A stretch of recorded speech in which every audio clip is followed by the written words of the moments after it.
খেলা শুরু নন্দীগ্রামে। এই খেলা শুভেন্দু অধিকারীর বিরুদ্ধে খেলা। আর এই খেলায় কি তিনি এবার চাপে পড়তে চলেছেন? নামে কি আসে যায়?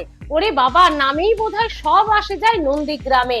আপনারা কি জানেন, ইতিমধ্যেই শুভেন্দু অধিকারী শুধু বিজেপি প্রার্থী নন, শুভেন্দু অধিকারী এবার নির্দল প্রার্থীও। ভাবছেন এ কি বলছি?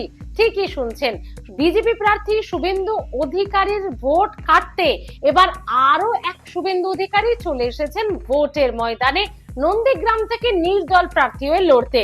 দুলাল চন্দ্র অধিকারীর ছেলে এই শুভেন্দু অধিকারী, তিনি কলকাতার গড়ফার বাসিন্দা। তিনি এবার নন্দীগ্রাম থেকে নির্দল প্রার্থী হয়ে লড়বেন। অনেকেই মনে করছেন বিজেপি প্রার্থী শুভেন্দু অধিকারীকে হারাতে বা তার ভোট কাটতে নির্দল প্রার্থী শুভেন্দু অধিকারী একই নামের এই প্রার্থীকে দাঁড় করানোর কারণটা হলো ভোটারদের বিভ্রান্ত করা, যাতে বিজেপি প্রার্থী শুভেন্দু অধিকারীর ভোট কিছুটা কমে। আচ্ছা, কারা এটা করতে পারে বলুন তো? সমালোচকদের একাংশ বলছে তৃণমূল।